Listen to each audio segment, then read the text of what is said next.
Hi, welcome to supernatural crimes with RJ अर्श।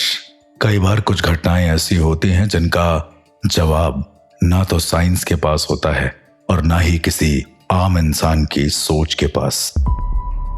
अपने paranormal के सफर को पूरा करते करते मैं कई सारे अनजान लोगों से मिला। उनमें से कुछ मेरे बहुत अच्छे दोस्त भी बने, कुछ ऐसे लॉयर्स जो बहुत ज्यादा नॉलेजेबल थे, पर उनके लिए भी कुछ केस ऐसे थे जो बहुत अजीब थे। उन्होंने अपनी जिंदगी में जितने भी ऐसे केसेस थे उनको मुझसे डिस्कस करा और मुझे लगा कि हो ना हो ये सारे केसेस भी सामने आने बहुत जरूरी हैं। इसलिए मैंने रिकॉर्डर के जरिए उन सारे वकीलों से वो सारी ऑडियोज रिकॉर्ड करवाई और नाम और जगह को गोपनीय रखते हुए मैंने ये सोचा कि हो ना हो इसको अगर मैं डिकोड करूंगा तो शायद एक और नया एंगल समझ में आए। शायद इसके पीछे नॉर्मल रीजन ना होकर पैरानॉर्मल या कोई सुपरनैचुरल क्राइम मौजूद हो। ये मेरा अपना टेक है कि मैं इसे डिकोड करूंगा।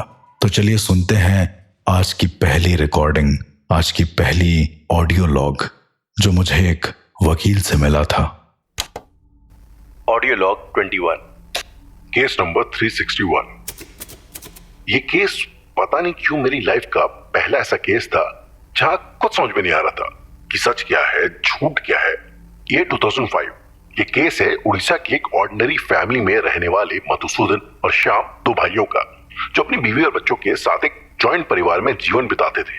जब कोर्ट में ये केस आया तो मेरा दिल दहल गया। मधुसूदन अपने पूरे शरीर पर सिंदूर लगाकर अपने बड़े भाई श्याम के बेटे की डेड बॉडी के ऊपर बैठा राम राम नाम जप रहा था और उसका पूरा शरीर सिंदूर से कलर्ड था। कोर्ट ने इसे सिजोफ्रेनिक केस डिक्लेयर करके मधुसूदन को मेंटल असाइलम भेज दिया, पर मुझे लगता है कि इसमें और भी कुछ था जो शायद हम सब की समझ के परे था। जिस हिसाब से हमने इस केस के बारे में सुना, मैं आप सभी को इस केस की और डिटेल देना चाहता हूं। उन्होंने सिर्फ मुझे इतना ही बताया कि ट्रायल सेशन में जो कोर्ट रूम सेशंस हुए थे उसमें क्या हुआ था। मैंने जब उनसे पूरी फाइल ली और उसकी पूरी छानबीन करी तो मुझे चीजें बहुत ज्यादा खतरनाक लगी। अब मैं आपको बताता हूं कि मधुसूदन और श्याम दो अलग अलग भाई थे जो शायद बहुत ज्यादा प्यार करते थे आपस में, लेकिन एक दिन बड़ी अजीब सी चीज हुई उनके बीच। ये जो क्लाइमैक्स आपने सुना जिसमें वो स्वयं हनुमान जी बनकर राम राम जप रहा था खुद के शरीर में सिंदूर लगाकर, ये दुर्घटना सिर्फ देखने के लिए नहीं हुई थी। इसके पीछे एक बहुत बड़ी साजिश थी जो शायद आज तक चल रही है। मैंने जब इसको डिकोड करा तो मुझे समझ में आया कि ये कोई आम घटना नहीं है। इसके पीछे 2-3 अलग अलग फैक्टर्स मौजूद हैं। इनकी माता की मौत से पहले ये दोनों भाई अच्छे से जिंदगी गुजर बसर कर रहे थे, कोई भी दिक्कत नहीं हो रही थी इनको। लेकिन फिर एक बहुत बड़ी चीज होती है, उनके माता जी की डेथ के बाद मधुसूदन और श्याम दोनों भाई अलग अलग हो जाते हैं अपने अपने परिवारों को लेकर। मधुसूदन और श्याम दोनों बहुत ज्यादा क्लोज थे, इस वजह से परिवार के दूर रहने के बावजूद ये लोग एक दूसरे से दूर नहीं हो पाए। एक दिन अचानक से मधुसूदन श्याम को कॉल करता है और वो कहता है कि उसको बार बार माँ दिख रही है और माँ कह रही है कि हम दोनों भाइयों को अलग नहीं रहना चाहिए, एक साथ रहना चाहिए। श्याम इस बात को सोचता है और बार बार गौर करता है, लेकिन उसके परिवार वाले अलग रहने के लिए बोल रहे थे। एक दिन मधुसूदन कॉल करके श्याम को बोलता है कि आज तुम्हारे घर में एक बहुत बड़ा हादसा होने वाला है, अगर रोक सको तो रोक लेना। उस दिन श्याम बहुत ज्यादा घबराता है, लेकिन रात को ही एक ऐसी चीज होती है जिससे उसके होश उड़ जाते हैं। उसकी छोटी बेटी जो यही करीब रही होगी 15-16 साल की, वो अपने आप छत पर जाती है और वहां से जोर से कूद जाती है नीचे की ओर,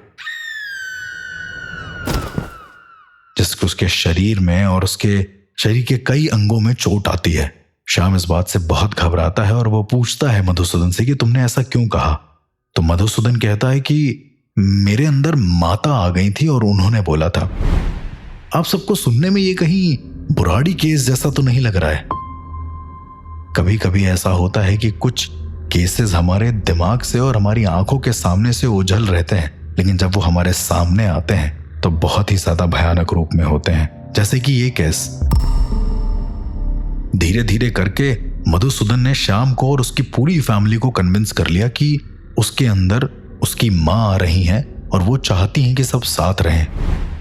शुक्रवार का दिन, मार्च का महीना। उस दिन मधुसूदन ने कुछ ऐसा किया जिससे हर एक इंसान के होश उड़ गए। जैसे शायद कोर्ट रूम में भी जब वो केस आया तो इन वकील ने, जिन्होंने मुझे ये रिकॉर्डिंग दी है, उनके भी होश उड़ गए थे। मधुसूदन जाता है घर में और उसके बाद वो सबको बहुत बुरी तरीके से मारता है। कहता है कि अगर कोई भी कुछ भी बोलेगा तो माता आ जाएंगी और वो गुस्सा हो जाएंगी। और इसके बाद मधुसूदन समरसेबल का पाइप ऑन करके श्याम के 10 साल के बच्चे के मुंह में डाल देता है और वो मुंह में तब तक लगाए रहता है जब तक उसका बच्चा पूरी तरीके से मर नहीं जाता। सबको वो ये आदेश देता है कि जो भी आगे आएगा उसकी मौत निश्चित है। तो सब खड़े खड़े देख रहे होते हैं। वो इसी एवज में सबसे बोलता है कि सब लोग बाथरूम के एरिया में खड़े हो जाओ जहां पर बहुत ज्यादा पानी हो। जैसे ही सब वहां पर खड़े होते हैं, मधुसूदन आता है और अचानक से वहां पर एक बिजली का स्पार्क छोड़ देता है जिससे पूरे पानी में करंट उत्पन्न हो जाता है और परिवार का हर एक इंसान, 8 के 8 लोग श्याम सहित मर जाते हैं। एंड में वो श्याम के बच्चे के ऊपर बैठकर राम राम जप कर रहा होता है, जिसे एक गवाह आकर देख लेता है। अब अगर मैं इसको पूरी तरीके से डिकोड करूं तो मेरे दिमाग में सिर्फ एक ख्याल आता है कि क्या सच में हनुमान जी ने इसे पोजेस किया था या फिर ये सिर्फ इसकी मनगढ़ंत कल्पनाएं थी जो इसे ये करने पर मजबूर कर रही थी। साइंस ने उसे सिजोफ्रेनिक का केस समझकर मेंटल असाइलम में डाल दिया है तब तक जब तक वो ठीक नहीं होता। मुझे इतनी डिटेल पता चली, लेकिन लेट मी टेल यू, जब किसी के ऊपर कोई पोजीशन होता है तो वो इंसान अपनी सुध में तो नहीं होता है, लेकिन साथ ही साथ यदि वो पोजीशन बहुत ज्यादा डिवाइन हो तो उसका दिल चलना बंद हो जाता है। डीमंस के पोजीशन में आपका दिल चलना नहीं बंद होता है, आपको पता होता है कि आप कौन हैं, लेकिन डिवाइन पोजीशन में ऐसा नहीं होता है। शायद यही चीज मधुसूदन के साथ रही होगी। उसके पास के ट्रॉमास ने कि वो अपने भाई से दूर हो गया है, इसके चलते उसने शायद अलग अलग तांत्रिक क्रियाएं करनी शुरू कर दी हूं। क्योंकि कई बार तांत्रिक ऐसा भी करते हैं कि वो परकाया प्रवेश के जरिए या किसी एस्ट्रल ट्रैवल के जरिए वो ये पता करा लेते हैं कि आपके घर में अभी से कुछ समय के बाद क्या होने वाला है। मैं फ्यूचर की बात एकदम नहीं कह सकते, लेकिन नियर फ्यूचर तो वो बता ही सकते हैं। शायद ऐसा ही मधुसूदन ने किया हो और उसके बाद जब वो घर गया हो तो उसी प्रॉपर रिचुअल के साथ उसने सबको मारा हो। अब रिचुअल्स कैसे कनेक्टेड होते हैं मैं बताता हूं। ऐसा कहा जाता है कि एक बहुत प्राचीन क्रिया है जल विक्षेपण की, जिसे बुरे साधक अपने इस्तेमाल के लिए करते थे, जिससे वो जल प्रेत को जगाते थे। पर उसमें भी सिंदूर लगाना होता था। वो हनुमान जी का सिंदूर नहीं होता था। वो यक्षिणियों को सिद्ध करने के बाद यक्षिणियां जो सिंदूर अलाउ करती हैं उसे अपने शरीर पर लगाना होता है। और यदि आप उसे अपने आधे भाग पर लगाते हैं तो आप जिसके साथ जल विक्षेपण की क्रिया कर रहे हैं, यानी जिसको जल में डुबा कर मार रहे हैं या जल के थ्रू मार रहे हैं, वो इंसान की आत्मा हमेशा आपके पास आ जाती है, आपकी गुलाम बन जाती है। ऐसा मेरा अपना डिकोडेशन है कि शायद ऐसा हुआ हो। शायद वो सभी की आत्मा को अपने वश में करना चाहता हो या फिर सभी की आत्मा को वश में करके किसी तरीके से अपने माँ की आत्मा को वापस बुलाना चाहता हो। इसलिए उसने शायद किसी तांत्रिक के बहकावे में आकर अपने भाई श्याम और अपने पूरे परिवार को पानी के जरिए अलग अलग तरीके से मारा और साथ ही साथ अपने पूरे शरीर में सिंदूर को लपेट लिया, ये सोचकर कि शायद जो यक्षिणियों का सिंदूर उसके ऊपर लगा है उसके जरिए सभी की आत्मा उसके काबू में आ जाए। पर यहां पर एक सवाल और उठता है। सवाल ये उठता है कि तो फिर वो आखिरी में राम राम क्यों जप कर रहा था? मेरे पास इसका एक अपना टेक है।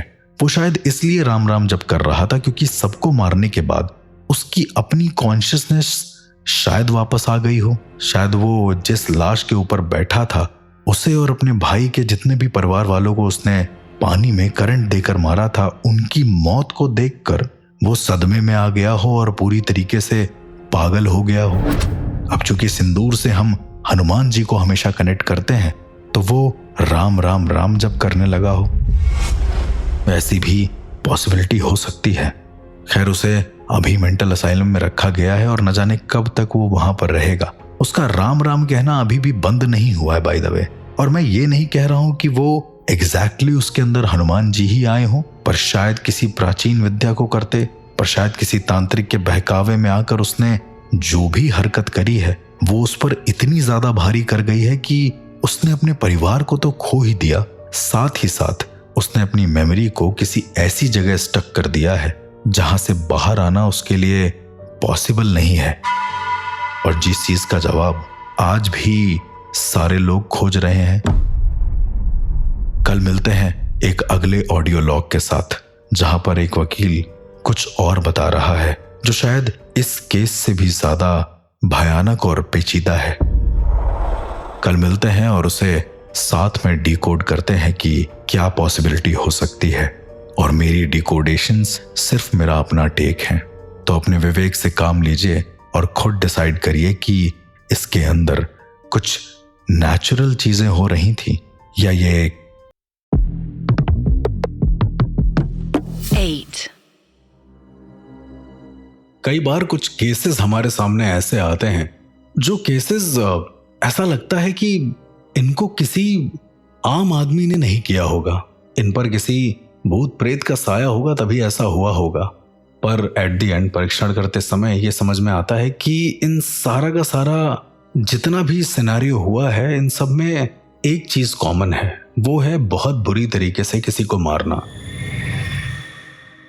जब बात होती है सुपरनैचुरल क्राइम्स की, तो मुझे बार बार यही समझ में आता है। मैंने जितनी भी रिकॉर्डिंग्स मेरे पास अवेलेबल थी, मैंने उन सबको सुना। बहुत अजीब लगा मुझे। हर एक रिकॉर्डिंग अपने आप में एक ऐसी घटना को बयां कर रही थी जो शायद आम जिंदगी में अगर कोई इंसान सुन ले तो उसे रात को ठीक से नींद भी ना आए। एक और रिकॉर्डिंग मेरे सामने आती है जो बहुत ही ज्यादा पेचीदा होती है। भूत प्रेत अंधविश्वास के चलते एक और ऐसी दुर्घटना जिसको समझने में शायद कोई चूक रह गई हो। तो चलिए सुनते हैं उस रिकॉर्डिंग को, उस लॉयर ने क्या कहा, और उसके बाद उसे डिकोड करते हैं। केस नंबर 217 साल 2009। एक और इंसान की मौत, वो भी अंधविश्वास के कारण। मुझे कभी कभी अपने लॉयर प्रोफेशन में समझ नहीं आता कि लोग पागल हैं जो इतना अंधविश्वास पर यकीन रखते हैं, या फिर मैं ही कुछ ज्यादा ऑब्जर्व करता हूँ। कोर्ट में एक और मामला सामने आता है जिसमें एक इंसान को बहुत बेरहमी से मौत के घाट उसका पूरा परिवार उतार देता है। मरने वाले का नाम राजन था, जिसकी मौत एक इस तरीके की मौत थी जिस तरीके की मौत मैंने ना सुनी थी और ना ही इमेजिन करी थी। सुनीता, जो उस केस की मेन आरोपी थी और मृतक राजन की पत्नी थी, उसका कहना था कि उसने एक सो कॉल्ड तांत्रिक प्रक्रिया के चलते अपने पति को सिर्फ ट्रीटमेंट देने की कोशिश करी थी। ऑटोप्सी रिपोर्ट ये कह रही थी कि राजन का हार्ट फेल हुआ था due to lack of food, water and high environmental temperature. उसकी पूरी बॉडी एंड ऑर्गन्स सिकुड़कर पीले हो गए थे। कोई एक्सप्लेनेशन तो नहीं मिला मुझे, पर उस केस में इन्वॉल्व जितने भी दोषी थे उन्हें आईपीसी की धारा 304 और धारा 342 के तहत दोषी ठहराकर उन्हें जेल में बंद कर दिया। वो केस के आरोपियों का आज भी यही कहना है कि ये सारा प्रोसेस उसकी भलाई के लिए था। जैसा कि आपने पूरी घटना के दौरान सुना कि इंसान को दंड दे दिया गया है, लेकिन आपको क्या लगता है जो आरोपी है वो जो बार बार अपील कर रहा था वो एक सच्ची चीज थी या फिर झूठी? मैंने कई बार, आप सबको बता दूं कि मैंने ऐसी चीजें देखी हैं जहां पर लोग तंत्र मंत्र के चलते ये क्लेम कर देते हैं कि वो मरे हुए इंसानों को जिंदा कर सकते हैं। वो तंत्र मंत्र के जरिए ये भी क्लेम कर देते हैं कि वो किसी भी तरीके की बीमारियों को ठीक कर देते हैं। आयुर्विज्ञान के अंतर्गत ऐसी कई सारी चीजें अवेलेबल हैं, लेकिन जब आप बात करते हैं रियल जिंदगी की तो ऐसा होना पॉसिबल नहीं। जैसा कि आपने इस पूरी की पूरी घटनाक्रम के अंतर्गत सुना, मैं आपको इसका एक पूरा फुल विवरण देना चाहता हूं कि आखिरकार उस केस में हुआ क्या था। उस केस की फाइल को डीपली पढ़ने के बाद मुझे समझ में आया कि ये सिर्फ और सिर्फ नेचुरल हरकत तो नहीं हो सकती है। इसके पीछे बहुत बड़ी चीज थी जो शायद ना नेचुरल में आती है और ना ही सुपरनैचुरल में। दरअसल ये राजन और सुनीता अपने परिवार में बड़े अच्छे से रह रहे थे। बात है 2009 की, और अचानक से क्या हुआ कि राजन मारपीट करने लगा अपने घर वालों के साथ। वो पी कर आता हमेशा और हर बार किसी ना किसी को मारता रहता। ऐसे करते करते धीरे धीरे उसने ये अपनी दिनचर्या बना ली। उसने हर दिन जब भी वो आता अपनी बीवी को बहुत बुरी तरीके से मारता और उसके बाद वो जाकर सो जाता। उसकी बीवी जो कि एक बहुत अच्छी साधिका थी मैं कह सकता हूँ, या फिर वो भूत प्रेतों को उतारती थी, ऐसा लोगों का मानना था। वहां के जो स्थानीय लोग थे उनका बयान यही था कि जो सुनीता है वो भूत प्रेत वगैरह उतारती है। उसके घर में एक भगवान दत्तात्रेय की मूर्ति है और वो उसके सामने बैठाल कर लोगों का सारा दुख हरती है। जो लोग नहीं जानते मैं उनको बता दूं कि भगवान दत्तात्रेय तंत्र की दुनिया में, तंत्र के पूरे फील्ड में बहुत ही बड़ा नाम है। भगवान दत्तात्रेय स्वयं भगवान शिव के अंश कहे जाते थे और उन्होंने तंत्र की एक नींव रखी। मुझे नहीं पता कि आज भी लोग इन सब चीजों में इतना ज्यादा क्यों इन्वॉल्व हैं, जबकि उनको ठीक से नॉलेज भी नहीं है। उस लॉयर से प्रोवाइडेड जितने भी पेपर थे, जब मैंने उसको इन डेप्थ पढ़ा तो ये समझ में आया कि वो औरत सिर्फ ढोंग के लिए पूजा करती थी, क्योंकि कुछ लोगों का वो सही बताती थी और कुछ लोगों का बहुत गलत। तो इसलिए कुछ लोग उसके भक्त बन चुके थे जो कि पूरी तरीके से भक्त थे, और कुछ लोग इन सब चीजों के खिलाफ थे। वो सारी चीजें सही कर ले रही थी, पर वो एक चीज नहीं सही कर पा रही थी, और वो था अपने ही घर में अपने पति को ड्रिंक करने से रोकना। फिर उसने शायद कोई उपाय निकाला होगा। उसने अपने सारे परिवार को यह कन्विंस किया कि हो ना हो उसका जो पति है संजय, वो किसी ना किसी तरीके की बीमारी से ग्रसित है, जो कि तांत्रिक बीमारी है। सुनीता ने अपने पति के कमरे से अलग अलग चीजों को लेना शुरू कर दिया, जैसे पति के बाल, जैसे पति के कपड़े। वो हर दिन भगवान दत्तात्रेय के सामने बैठती और उनके सामने अपने पति के नाम का हवन करती। उसके घर वाले पूछते भी कि आखिरकार ये सब क्यों कर रही हो, तो वो कहती है कि अगर मेरे पति पर कोई काला साया है तो एटलीस्ट मुझे पता चल जाएगा। उसने धीरे धीरे करके पूरे परिवार वालों को ये कन्विंस कर लिया कि जो संजय है सुनीता का पति, वो किसी काले जादू के प्रोसीजर में फंसा हुआ है, इसीलिए वो घर आकर सबको मारता है। जबकि उसने ये रीजन नहीं बताया कि उसने ये मारना क्यों शुरू किया। दरअसल सुनीता का एक और अफेयर था और ये बात संजय को पता चल गई थी। उसके बाद से उसने ज्यादा पीना और उसको मारना शुरू कर दिया था, जो कि गलत है एक तरीके से। सुनीता ने ये बात सारी की सारी दबा कर रखी और भगवान दत्तात्रेय के सामने वो हर दिन पूजा पाठ करने लगी। लेकिन एक्सटेंड तब हुआ जब वो अपने घर वालों को ये इंस्ट्रक्ट करने लगी कि जब भी संजय घर पर आए आप एक पर्टिकुलर प्रक्रिया करें जिससे संजय पर लगा हुआ सारा काला जादू खत्म हो जाए। घर वाले इस तरीके से इसलिए कन्विंस हो गए थे क्योंकि सुनीता अपने घर में तांत्रिक क्रियाएं करती रहती थी। वो लोगों को देखती रहती थी, लोगों की चीजें सॉल्व होती थी। ये देखकर सुनीता के घर वालों का विश्वास सुनीता के ऊपर ज्यादा बन गया। एक दिन सुनीता ने कहा कि कांच के टुकड़ों को लेकर घर की चौखट पर रख दो और जैसे ही संजय आएगा उसके पैर में वो कांच के टुकड़े चुभ जाएंगे। सारे घर वालों ने इस तरीके से ही किया। संजय के पैर में जैसे ही वो टुकड़ा चुभा, उसने सुनीता को मारा और मार के वो अपने कमरे में चला गया। सुनीता ने उन कांच के टुकड़ों को उठाया और भगवान दत्तात्रेय के सामने रख दिया। कुछ पूजा वगैरह करने लगी वो, और उसके बाद वो कहती है कि संजय थोड़े दिनों में ठीक हो जाएगा। परिवार वालों को एक उम्मीद मिलने लगी। अगले दिन संजय ने मारना भी बंद कर दिया। करीब 3-4 दिन बीत चुके होंगे, संजय ने मारा नहीं किसी को भी, तो घर वालों का बिलीफ और बढ़ गया। पर 5वें दिन फिर से संजय ड्रिंक कर कर वापस से उस घर में आया और वापस से सभी को मारा। सुनीता ने एक पूरी की पूरी योजना बनाई। सुनीता ने सबको बताया कि उसे एक क्रिया करनी होगी इस सारे काले जादू को काटने के लिए। घर वालों ने उस क्रिया के बारे में पूछा तो सुनीता ने बताया कि भगवान दत्तात्रेय ने उसको खुद कान में आकर एक क्रिया बताई है, और वो जो क्रिया है वो शरीर के विश्लेषण की क्रिया है। यानी शरीर को पूरी तरीके से निरीक्षित करना, यानी शरीर को पूरी तरीके से खत्म कर देना। एक इस तरीके की क्रिया है जिसमें इंसान के पूरे शरीर से सब कुछ निकाल दो तो भगवान दत्तात्रेय आकर उसके शरीर को वरदान देते हैं और वो इंसान फिर से एक बार रिकवर हो जाता है, यानी उसका रीबॉर्न हो जाता है। घर वालों को ये बात मानने में 1 महीने का समय लग गया, लेकिन उस बीच में सुनीता कई सारी हरकत करती रही। उस बीच में घर में जो माँ थी उनके ऊपर सुनीता ने अलग अलग तरीके की चीजें करी। सुनीता ने ये उनकी माँ को बिलीव दिला दिया कि ये जितना भी सब कुछ हो रहा है वो सारा काला जादू के चलते है। सुनीता कभी लौंग फेंक देती तो कभी हाथ में सिंदूर रखकर घर के बाहर एक हाथ का निशान बना देती। ये सारी चीजें सुनीता कर रही थी जस्ट टू मेक श्योर कि उसके घर वाले इस बात को मान जाए कि संजय के अंदर कुछ है, एक ऐसी साजिश जो बहुत ज्यादा खतरनाक थी।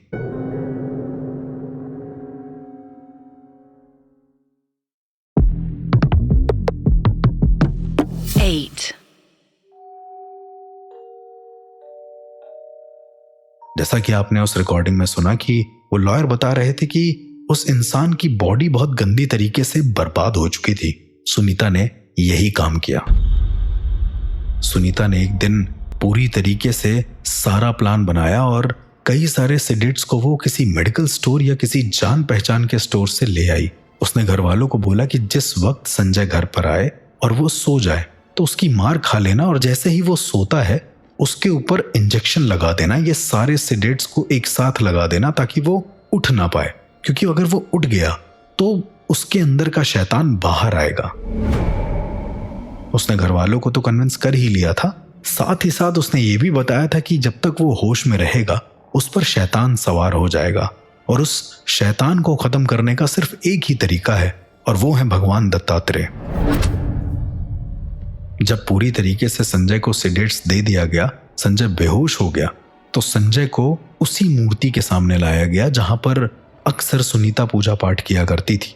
संजय को पूरी तरीके से तिलक वगैरह लगाकर उस पर नींबू मिर्चे का उतारा किया गया। उसे एक नींबू की माला भी पहनाई गई। उसके बाद सुनीता ने सारे घर वालों को ये आदेश दिया कि बाहर जो पेड़ लगा है, दरअसल उनके बरामदे में ही एक पेड़ लगा हुआ था। तो सुनीता ने घर के 2 मेल इंसानों से कहा कि संजय के हाथ और पैर बांधकर उस पेड़ पर बांध दो किसी तरीके से, बस वो खोल ना पाए। तो घर के वो इंसान उस पेड़ के पास गए और संजय को ले जाकर पहले उसके हाथों को बांधा, फिर उसके पैर को और फिर उसके पेट को पूरी तरीके से संजय को बांध दिया। इसके बाद उस सुनीता ने परिवार वालों के साथ खड़े रहकर उस संजय के सामने कोई आरती करी, जो कि मोहल्ले के कई लोगों ने सुनी क्योंकि आरती बहुत तेज तेज हो रही थी। उसके बाद वो लोग घर आके सो गए। पहला दिन बीता। जैसे ही संजय को होश आता है, संजय पानी मांगने लगता है, लेकिन उसे पानी नहीं दिया जाता। सिडेट्स के कारण उसके पूरे के पूरे शरीर का पानी सूख चुका था। लेकिन सुनीता कहती है कि अगर किसी ने उसको पानी दिया तो उसके अंदर का वो शैतान इसके ऊपर हावी हो जाएगा और जैसे ही वो शैतान हावी हुआ वो घर के हर एक इंसान को मार डालेगा। 1 घंटा बीतता है, 2 घंटा बीतता है और करीबन 15 घंटों के बाद जब चिल्ला चिल्ला कर कहता है कि उसे खाना दे दो, पानी दे दो, तो सुनीता आकर उसके मुंह में पूरा का पूरा सिंदूर भर देती है ताकि वो कुछ बोल ना पाए। बेचारा बहुत बोलने की कोशिश करता है पर वो हो नहीं पाता। अब सुनीता ये चाह रही थी कि किसी तरीके से इसके अंदर की वो चीजें खत्म हो जाए, या सुनीता कुछ और चाह रही थी। घरवाले तो पूरी तरीके से इस बात से कन्विंस है कि इसके अंदर एक शैतान है, तो घरवाले हर बार आकर उसके शरीर में हल्का हल्का सा कट लगा दे रहे थे और जलती हुई अगरबत्तियों को संजय के सीने से बार बार छुआ रहे थे ताकि उसके अंदर का शैतान बाहर आए। उसे जैसे ही अगरबत्ती के अग्नि से छुआया जाता था वो जोर से चिल्लाने लगता था, जो कि एक आम नेचर है, कोई भी इंसान ऐसा करेगा। धीरे धीरे पहला दिन बीत जाता है। दूसरे दिन सुनीता नारियल को संजय के सर पर फोड़ती है और कहती है कि अब भगवान दत्तात्रेय खुश हो जाएंगे। एक एक करके घर के सारे मेंबर उसके सर पर नारियल फोड़ते हैं, जिससे उसके सर से खून निकलने लगता है। धीरे धीरे वो संजय शायद बोलना भी बंद कर देता है क्योंकि उसे खाना नहीं मिल रहा होता है। पूरा मुंह गंदे तरीके से सूख गया होता है और मई की भरी दोपहरी में वो उस पेड़ पर धूप में बंधा होता है। धीरे धीरे करते करते शायद 5 दिन बीत जाते हैं और संजय की मौत हो जाती है। इस बीच कई सारे मोहल्ले के लोग उसके घर में आकर बार बार ये देखकर नजारा गए, लेकिन किसी ने भी उसे खोलने नहीं दिया। मोहल्ले के कुछ लोग आते हैं जो गवाह थे शायद इस केस के। वो बताते हैं कि जब वो इस घर में आए तो संजय बंधा हुआ था, उसके सामने अगरबत्तियां जल रही थी, पर उसका पूरा शरीर पीला पड़ चुका था। उसके शरीर से शायद खून पूरी तरीके से खत्म हो चुका था। धीरे धीरे उसका खून भी रिसता चला जा रहा था। और जब घर वालों से बाहर वालों ने ये बोला तो घर वाले कहते हैं कि वो उनका अपना निजी मैटर है, उस पर कोई भी उंगली ना उठाए तो बेहतर है, क्योंकि इसके अंदर एक शैतान है। करीब 11 गवाह थे, सबने इस चीज को देखा, लेकिन कुछ गवाह केस में गवाही देते वक्त पलट गए। शायद सुनीता ने उनसे कुछ कहा होगा, पर कुछ गवाह जो इस चीज को देख रहे थे उन्होंने सीधा जाकर पुलिस में रिपोर्ट लिखवा दी। उन्होंने कहा कि एक आदमी को बहुत ही निर्ममता के साथ बांध कर रखा गया है और पता नहीं वो आदमी अब जिंदा रहेगा या नहीं। पुलिस जब इस चीज की जांच करने आती है तो वो देखती है कि संजय का शरीर पूरी तरीके से सिकुड़ चुका है, पीला पड़ चुका है और अब वो मर चुका है। पर सुनीता अभी भी वहां पर बैठकर भगवान दत्तात्रेय के सामने कोई पूजा पाठ वगैरह कर रही थी। पुलिस ने जब सुनीता को अरेस्ट किया तो सुनीता का ये कहना था कि वो अपने पति के भलाई के लिए ये सारा काम कर रही है। पुलिस वाले इस बात को बिल्कुल नहीं समझ पाए और सुनीता को पागल करार दिया। सुनीता और उसके पूरे परिवार को वो लोग जेल में ले गए। परिवार वाले सारे लोग ये कहने लगे कि एक्चुअली में उसके ऊपर किसी तंत्र मंत्र का साया है, उसका शरीर उठ सकता है, अभी वो मरा नहीं है। बल्कि डॉक्टरों के हिसाब से ऑटोप्सी रिपोर्ट्स का भी ये कहना था कि अब वो मर चुका है। पर सुनीता का बार बार ये कहना है कि उसका शरीर मरा है पर उसकी आत्मा अभी भी उस घर में भगवान दत्तात्रेय के सामने बैठकर रो रही है कि उसने अपनी पत्नी को क्यों मारा। जब इस केस को और ज्यादा डेप्थ में समझा गया तो ये समझ में आया कि सुनीता ने ये सब इसलिए किया था ताकि वो अपने पति को मार सके, ताकि उसका अफेयर चल सके कंटिन्यू। पर उसने एक तंत्र का सहारा लिया। उसने एक ऐसे तंत्र का सहारा लिया जो तंत्र अक्सर तांत्रिक या बुरे तांत्रिक करते रहते हैं। दरअसल तंत्र की दृष्टि से अगर देखा जाए तो ये एक प्रक्रिया होती है जिसे हम लोग स्थगित प्रक्रिया बोलते हैं। इस प्रक्रिया के अंतर्गत किसी ऐसे इंसान को लिया जाता है जो मरने वाला हो, उसके शरीर को पूरी तरीके से सड़ा दिया जाता है और उसके ऊपर बैठकर कई सारे अलग अलग योगिनियों का नाम लिया जाता है, जिससे वो इंसान तांत्रिक या साधक को एक ऐसी प्रक्रिया प्रोवाइड करता है, एक ऐसा प्रकरण प्रोवाइड करता है कि वो अपने पूर्व जन्म में हुई मौत को देख सकता है।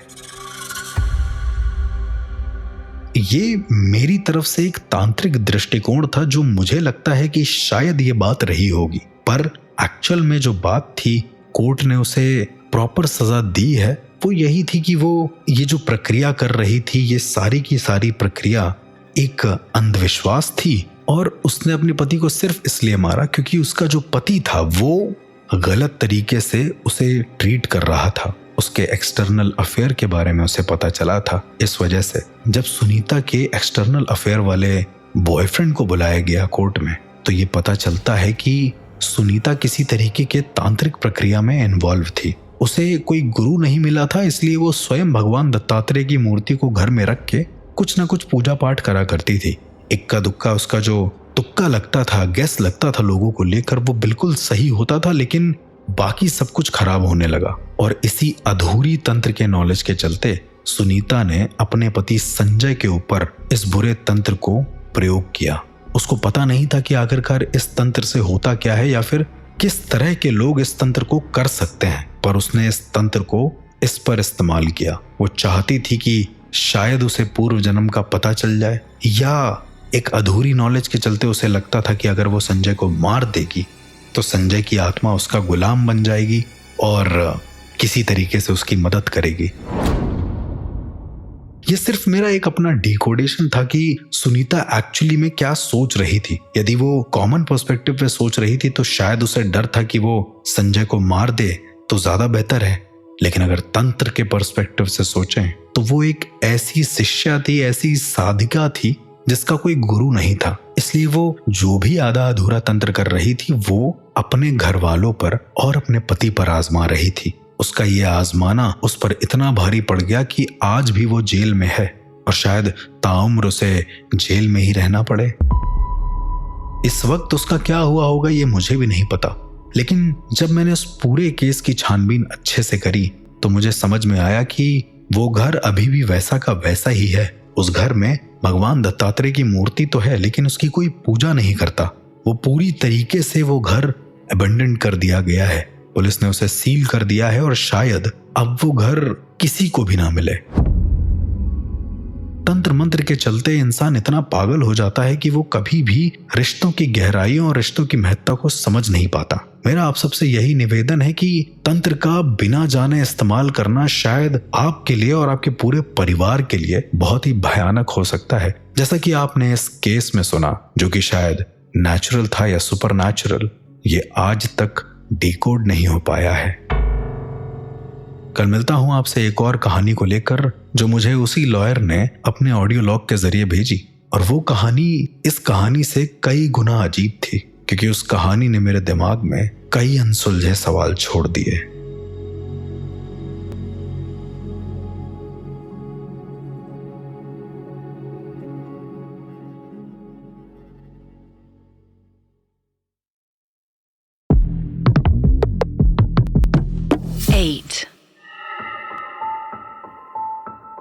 जब हम बात करते हैं पैरानॉर्मल और नॉर्मल अलग अलग सिनेरियो की, तो हमारे दिमाग में दो बातें आती हैं कि किसी ने अगर कोई ऐसी हरकत करी है जो भूत प्रेत से रिलेटेड है तो उसने किस आवेश में आकर करी है, और जब नॉर्मल बातें आती हैं तो ऐसा लगता है कि क्या वो मेंटली रूप से बीमार था।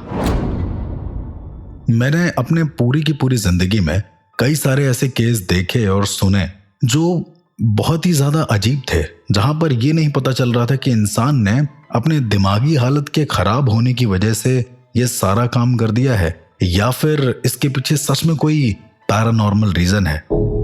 उसके बारे में जानने की कोशिश करता हूं तो समझ में आता है कि कहीं कहीं पर पैरानॉर्मल इतना ज्यादा हावी हो जाता है कि इंसान का जो दिमाग है वो इतना भ्रष्ट हो जाता है कि वो शायद किसी इंसान की हत्या तक कर दे। पर चीजें तब बहुत ज्यादा अजीब हो जाती हैं जब हत्या करने के बाद और उस इंसान के चले जाने के बाद वो घटनाएं फिर से होना शुरू हो जाती हैं। तो क्या इसका मतलब ये हुआ कि वो इंसान ने जो भी दुर्घटनाएं करी हैं या फिर उस पागल इंसान ने जिस भी आवेश में आकर कोई काम किया है उससे प्रभावित होकर कोई और भी उस काम को कर रहा है? आपको मेरी बातें थोड़ी सी अजीब लग रही होंगी। इसे और ज्यादा क्लियर करने के लिए चलिए सुनते हैं अगली रिकॉर्डिंग। Case number 17। वैसे तो मैं सुपरस्टिशंस में बिलीव नहीं करता, पर इस केस ने मुझे ये सोचने पर मजबूर कर दिया कि कितने सारे टोने टोटके हमारे देश में हर रोज हो रहे हैं, जिसकी वजह से कई बेकसूर लोग भी मारे जा रहे हैं। इस केस के मेन आरोपी धनंजय ने अपने सगे भाई के पूरे शरीर को तराती से, जो कि कसाई लोगों का वेपन होता है, उससे अलग अलग टुकड़ों में काट कर अपने ही घर के अलग अलग हिस्सों में गाड़ दिया था। एक गवाह कोर्ट को मिला भी। उसने कहा कि आरोपी धनंजय ने उसे अपने ही भाई का कटा हुआ गला दिखाकर धमकी भी दी थी कि अगर किसी को भी उसने कुछ भी बताया तो वो भी उसका यही हाल करेगा जैसा उसने अपने भाई का करा। अपने डिफेंस में वो सिर्फ यही कह रहा था, उसके सगे भाई ने अपनी इच्छा से उसे मारने के लिए कहा था और मारते वक्त धनंजय होश में नहीं था कि वो किसे मार रहा है। क्या ऐसी चीजें भी पॉसिबल है कि कोई इंसान किसी की निर्मम हत्या कर दे और उसे खुद को होश ना हो कि उसने क्या करा? ट्रायल कोर्ट ने इस पूरे मामले की निष्पक्ष जांच की और आरोपी धनंजय को आईपीसी की धारा 302 के तहत मौत की सजा सुना दी। आरोपी के 7 के लोगों ने बॉम्बे हाई कोर्ट में भी अपील करी, पर एट द एंड उसे मौत की सजा हो गई। लेकिन बड़े सरप्राइजिंगली आरोपी धनंजय की मौत के बाद एक सीरीज ऑफ मर्डर होना शुरू हो गए, सेम वैसे ही जैसे आरोपी ने अपने सगे भाई को मारा था। उस एरिया में शरीर का अलग अलग टुकड़ों में कट कर घरों में मिलना उसके बाद और ज्यादा बढ़ गया और तब से अब तक ये मामला अनसॉल्व्ड ही है। पता नहीं क्या वजह थी लोगों के मरने की। जैसा कि आपने इस रिकॉर्डिंग में सुना, ये धनंजय बड़ा अजीब किस्म का इंसान था। मैं आपको एक धनंजय का पूरा विवरण दे देता हूं जो मुझे रिसर्च पेपर से समझ में आया। कहा जाता है कि जो धनंजय था वो अपने घर में सबसे बड़ा बेटा था, अपने सगे भाई को बहुत ज्यादा मानता था और परिवार में जितने भी लोग थे वो बहुत ज्यादा सुलझे हुए थे। उस पूरे परिवार का ये मानना था कि भगवान बहुत बड़े हैं और हर इंसान अपने में ब्रह्म है, अपने में शिव है, उसे कभी भी किसी तरीके का कष्ट नहीं पहुंचाना है। भगवानों में मानने वाला ये परिवार शैतानों में भी मानता था। मैं थोड़ी सी डिटेल आपको देना चाहूंगा कि ये जो पूरा परिवार था धनंजय का, ये मानते थे कि अगर भगवान है तो शैतान भी है। दरअसल इनका पूरा हंसता खेलता परिवार शायद 10 लोगों का था, जिसमें धनंजय समेत उसका भाई, उसके पिताजी और कई सारे लोग वहां पर मौजूद थे। लेकिन ये सारी घटनाएं शुरू होती हैं तब जब इनके पिताजी बीमार होना शुरू हो जाते हैं। बड़े सरप्राइजिंगली तरीके से इनके पिताजी खून की उल्टियां करते हैं। अब धनंजय को यह समझ में नहीं आता है कि आखिरकार पिताजी खून की उल्टी कर क्यों रहे हैं, और उसका जो भाई होता है वो अपना सारा पैसा पिताजी के ऊपर लगा देता है। अभी तक किसी को ये नहीं समझ में आता है कि ये सब हो रहा है तो क्यों हो रहा है। उनके पिताजी एक दिन कहते हैं कि उनको सामने कोई इंसान खड़ा हुआ दिख रहा है जिसके हाथ में एक बड़ा सा गंडासा है, एक बड़ी सी दराती है जिससे बकरे वगैरह को काटा जाता है। अब इनका पूरा परिवार पूरी तरीके से टेंशन में आ गया कि आखिरकार ये पिताजी को दिख क्या रहा है। धनंजय कहता है कि पिताजी आप टेंशन मत लो, सब कुछ ठीक हो जाएगा। और धनंजय किसी पंडित को बुलाकर लाता है। पंडित सारी चीजें देखता है और पंडित कहता है कि आप लोगों के घर में ग्रह दोष है। अब यहां से चीजें वर्स्ट होना शुरू हो जाती हैं। जैसा कि आप सबने केस में सुना कि धनंजय ने अपने ही सगे भाई को मार डाला था बुरी तरीके से। मैं अगर इसको डिकोड अपनी तरीके से करूं तो मुझे यह समझ में आया कि जब वो पंडित वहां पर पूजा कराने आया था तो ही शायद बहुत ज्यादा भयानक चीजें हुई होंगी। पंडित ने बोला होगा कि एक प्रक्रिया है जिससे ग्रह देवता शांत हो सकते हैं, और वहां पर वो प्रक्रिया भी कराई गई होगी। जब मैंने इस केस के और ज्यादा गवाह को ढूंढने की कोशिश करी तो मुझे उस घर के आसपास के कुछ लोग मिले जिन्होंने मुझे कुछ बातें ऐसी बताई जो बहुत ही ज्यादा गोपनीय थी और बहुत ज्यादा अजीब थी। वहां के लोगों ने बताया कि पंडित ने रात में एक रिचुअल करा जो कि बहुत ज्यादा अजीब था। घर की चौखट पर ही वो रिचुअल था जिसमें धनंजय और उसके भाई समेत उसका पूरा परिवार मौजूद था। उसके पिताजी जो कि पूरी तरीके से बीमार थे वो यज्ञ के पास बैठे और बाकी लोग एक गोल घेरा बनाकर बैठ गए थे। उनके घर के पास रहने वाले शर्मा जी ने मुझे यह बताया कि वो लोग जो थे वो बड़े अजीब तरीके का रिचुअल कर रहे थे। पहले किसी कटोरे से कुछ पान कर रहे थे और उसके बाद हवन की आहुति दे रहे थे। हवन की आहुति के लास्ट में शर्मा जी ने क्या देखा कि सारे के सारे परिवार ने अपने शरीर का एक एक अंग यानी कि एक एक उंगली काट कर उस अग्नि में डाल दी है। वो पूरी तरीके से तमस का हवन था, जितना मुझे अंदाजा लग रहा था शर्मा जी ने जैसा बताया। बाकी रिसर्च पेपर जो कहते हैं वो तो पूरी तरीके से साइंटिफिक है कि एक पंडित आया, उसके अंधविश्वास में आकर न जाने क्या क्या हुआ और पिताजी की मौत हो गई। अब उस दिन के बाद करीबन 2 दिन बीते होंगे। धनंजय उठता है और वो रोने लगता है जोर जोर से क्योंकि उसके पिताजी की मौत हो जाती है। पर उसके पिताजी की मौत बड़े ही अजीबो गरीब सर्कमस्टेंसेस में होती है। उसके पिताजी के शरीर पर बड़े बड़े कट के निशान होते हैं, जैसे उन्होंने खुद से चाकू से काट दिया हो खुद को, या फिर कोई चोर आया हो घर में और उसने उनके पूरे शरीर को काट दिया हो। धनंजय का भाई बुरी तरीके से परेशान होता है। घर में पुलिस वगैरह आती है लेकिन कोई निष्कर्ष नहीं निकलता है कि घर में कोई आया था या नहीं आया था। सीसीटीवी भी नहीं थे वहां पर, तो ज्यादा कुछ पता लग नहीं पाया। धीरे धीरे धनंजय और धनंजय के भाई में लड़ाई होना शुरू हो गई। धनंजय बार बार ये दोष दे रहा था कि जो पूजा हुई थी उसमें उसके भाई ने कुछ त्रुटि करी, कुछ गलतियां करी जिसकी वजह से पिता मर गए। अब चूंकि सबने अपने शरीर की एक एक उंगली दान करी थी, इसलिए धनंजय ने जब अपने भाई की उंगली देखी तो उसने सीधा मना कर दिया कि उसने वो उंगली दान नहीं करी। जब पूछा गया धनंजय के भाई से तो धनंजय के भाई ने बहुत ही स्वाभाविक वे में कहा कि मुझे डर लग रहा था इसलिए मैंने नहीं करी। धनंजय का इस बात पर भड़कना और दोनों भाइयों में जो इतना ज्यादा प्यार करते थे एक दूसरे को, इन दोनों में हाथापाई हो जाना, ये बहुत ही कॉमन सी बात थी अब उनके घर के लिए। धीरे धीरे करके उस घर में झगड़े होना शुरू हो गए। भाई भाई को मारने पर उतर आया बुरी तरीके से। और एक दिन धनंजय ने अपने भाई सक्षम पर यह आरोप लगा दिया कि उसने पिताजी को मारा है। जो तंत्र प्रक्रिया करी गई थी उसमें सक्षम ने पूरी तरीके से सहयोग नहीं दिया, इस वजह से पिताजी मरे। तो अब कुल मिलाकर धनंजय जो है वो पिताजी की मौत का आरोपी अपने भाई को ठहराने लगा। करीबन 5-6 दिन बीते होंगे। एक दिन धनंजय और सक्षम में बहुत ज्यादा बड़ी बहस हुई, जिसमें इतना मारपीट हुई कि धनंजय और सक्षम दोनों के शरीर से खून निकलने लगा। धनंजय ने उस दिन पूरे मोहल्ले के सामने सक्षम को यह धमकी दी कि वो पूरी तरीके से उसको बर्बाद कर देगा, पूरी तरीके से उसको मार डालेगा। और एक सुबह वो हुआ जिसका किसी को अंदाजा भी नहीं था। धनंजय अपने घर की चौखट पर कुछ खोद रहा था। उस दिन धनंजय के घर पे कोई भी नहीं था। वहां से एक आदमी निकलता है और वो देखता है कि धनंजय क्या कर रहा है। ध्यान से देखने पर उस आदमी को समझ में आता है कि धनंजय जमीन में कुछ गाड़ रहा है। घर के चौखट पर शायद कुछ गाड़ रहा था। जब उस आदमी ने पूछा कि धनंजय तुम क्या कर रहे हो, तो धनंजय के पूरे आंखों में खून सवार था। धनंजय के हाथ में एक बड़ी सी दराती थी और धनंजय के ठीक पीछे एक कटा हुआ गला रखा था जिसमें खून रिस रहा था।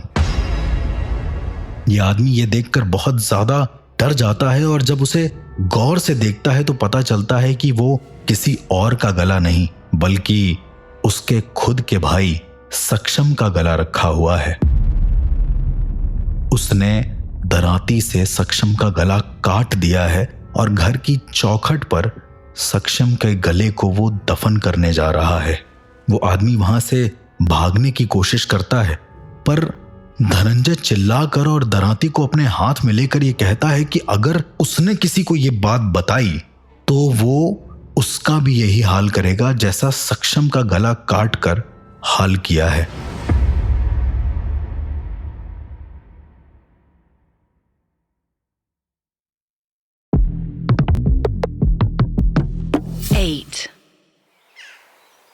एक सुबह वो हुआ जिसका किसी को अंदाजा भी नहीं था। वहां से एक आदमी निकलता है और वो देखता है कि धनंजय क्या कर रहा है। जब उस आदमी ने पूछा कि धनंजय तुम क्या कर रहे हो, तो धनंजय के पूरे आंखों में खून सवार था। धनंजय के हाथ में एक बड़ी सी दराती थी और धनंजय के ठीक पीछे एक कटा हुआ गला रखा था जिसमें खून रिस रहा था। यह आदमी ये देखकर बहुत ज्यादा डर जाता है और जब उसे गौर से देखता है तो पता चलता है कि वो किसी और का गला नहीं बल्कि उसके खुद के भाई सक्षम का गला रखा हुआ है।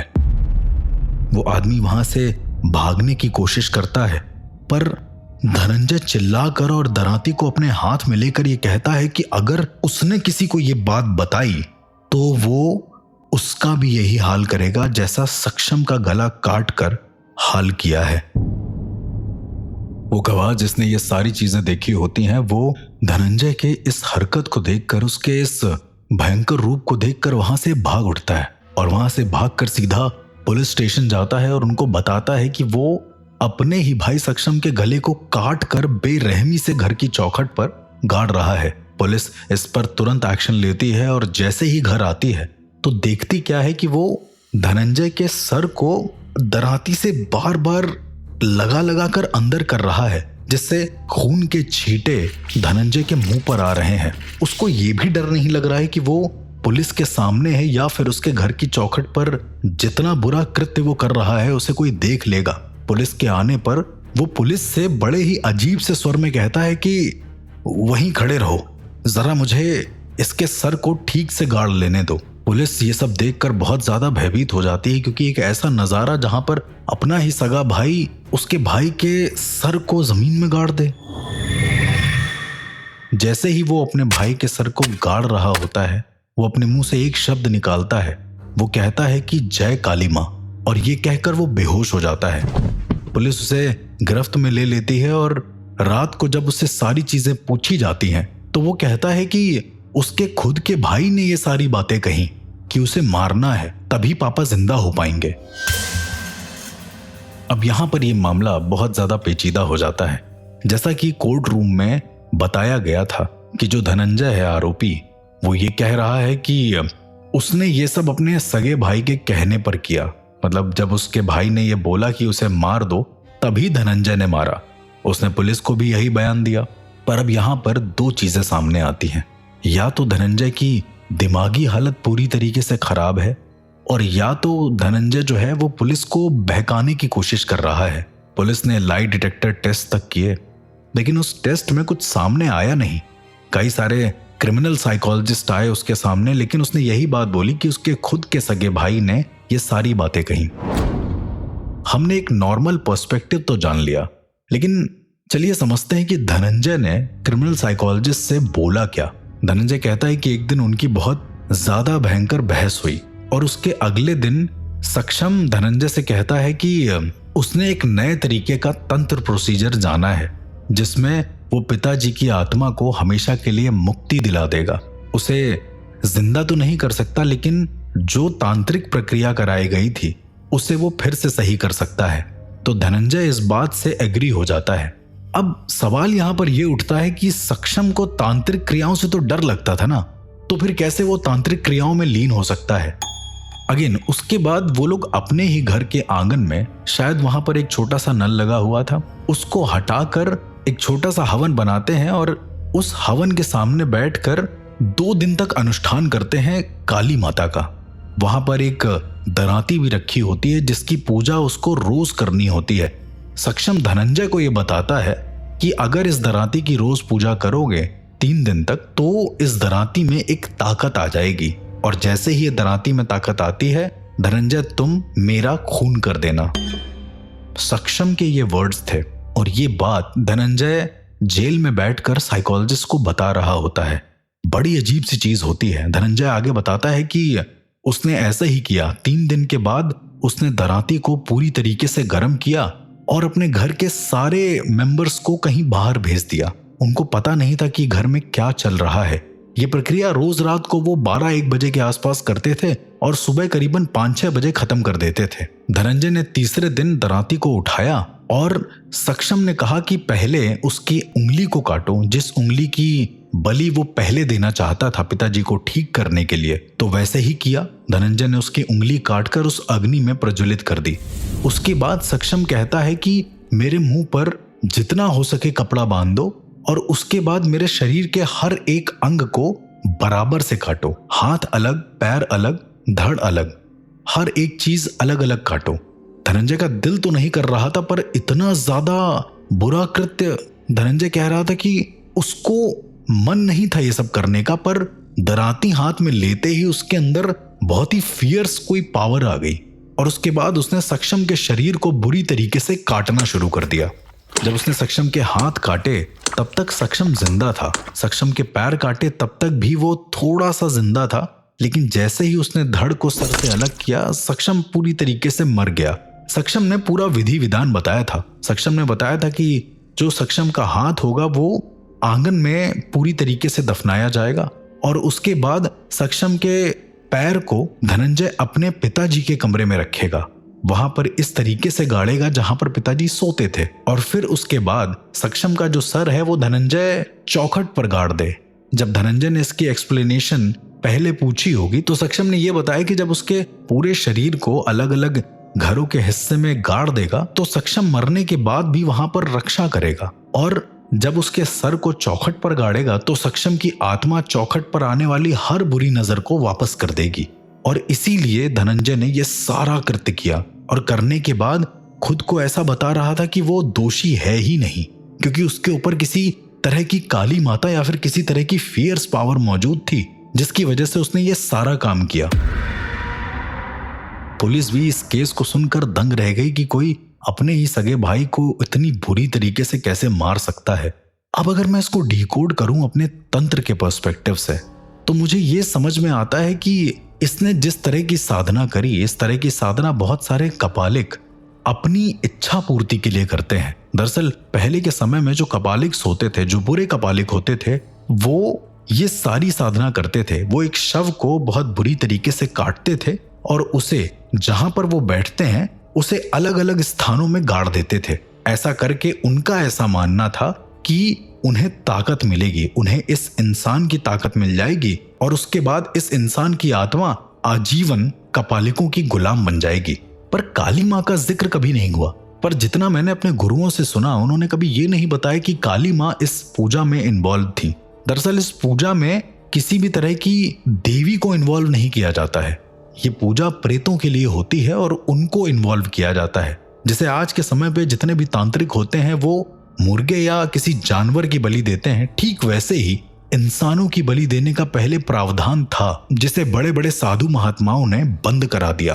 और ऐसा होना भी नहीं चाहिए, क्योंकि इस सिद्धि से, इस क्रिया से किसी को कुछ भी अर्जित नहीं होता था। ये बुरे कपालिकों की सिर्फ कल्पनाएं थी कि जब वो किसी के शरीर को अलग अलग टुकड़े में काटेंगे तो उनको किसी तरीके से सिद्धि प्राप्त हो जाएगी और एक एंटिटी जिसका नाम होता है मानसो प्रेत, वो उनके पास आ जाएगी। मानसो प्रेत बेसिकली इंसान का ही एक अलग वर्जन होता है जो अलग अलग तरह की पावर्स प्रदान करने के लिए सहायक होता है। लेकिन मैंने आज तक अपने पूरी जिंदगी में कभी नहीं सुना कि किसी इंसान के पास मानसो प्रेत सिद्ध है। मुझे डायरेक्टली सिर्फ यही एग्जाम्पल लगा कि जिस तरह का कृत्य धनंजय ने करा वो एक मानसो प्रेत की क्रिया के अंतर्गत आता होगा। पर मोर ओवर मुझे सुनने में यही लग रहा था कि वो सिर्फ एक पागलपन कर रहा है, जिसे छुपाने की उसने बहुत सारी कोशिश कर ली। पर एट द एंड, जैसा कि आपने रिकॉर्डिंग में सुना, उसे मौत की सजा हो गई। अब यहां पर एक ट्विस्ट और आता है। मौत की सजा होने के बाद उस शहर में फिर से लोगों के शव अलग अलग जगह पर गड़ना क्यों शुरू हो गए? यहां पर दो पॉसिबिलिटी मुझे लगती है कि शायद कोई साइको किलर होगा जिसने धनंजय के भाई सक्षम को मारा होगा उसे मैनिपुलेट करके, या फिर ये सारी हरकतें जब मोहल्ले के सामने आई होंगी तो धनंजय और सक्षम के जैसे ही कोई भाई ने वापस से ये सारी हरकतें करना शुरू कर दी होंगी। अगर मैं तंत्र के पर्सपेक्टिव से देखूं तो तंत्र तो कभी ये नहीं कहता है कि कोई प्रेरित होकर कोई काम कर लेगा। हाँ, अगर किसी तांत्रिक ने किसी को सजेशन दे दिया है, किसी बुरे तांत्रिक ने मैनिपुलेट कर दिया है किसी परिवार को कि अगर तुम भी ऐसा करोगे तो तुम्हारे घर किसी तरीके से पूर्वजों की आत्मा वापस आ जाएगी या उन्हें मुक्ति मिल जाएगी, तो ही शायद कोई इस काम को करे। लेकिन उसके बाद से 3 साल तक लगातार अलग अलग लोगों के घरों में लाशें दबना शुरू हो गईं। जब पुलिस ने धनंजय के घर की पूरी छानबीन करी तो उसमें उनको हवन कुंड, उसमें सक्षम के अलग अलग टुकड़े, सब कुछ प्राप्त हुए। और वैसे ही धनंजय को जब मौत की सजा हो गई, उसके बाद पुलिस को जब केसेस पता चले जहां पर लोगों की लाशों को गाड़ा गया है, तो उन्होंने ये नोटिस किया कि करीबन 14 परिवारों में ऐसी हरकतें हुई हैं जहां पर किसी मेल ने किसी इंसान को या किसी अपने बच्चे की बॉडी के अलग अलग टुकड़े करके अपने ही घर में कहीं गाड़ दिया है।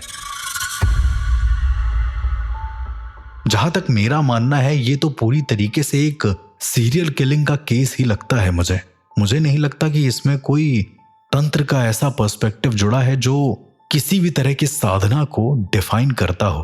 अब यह आपके विवेक के ऊपर है कि आपको क्या लगता है। जल्दी मिलेंगे एक और ऐसी ही भयानक घटना के साथ जिसे मैं डिकोड करूंगा तंत्र के पर्सपेक्टिव से। तब तक के लिए सुनते रहिए सुपरनैचुरल क्राइम्स विद आरजे अर्श।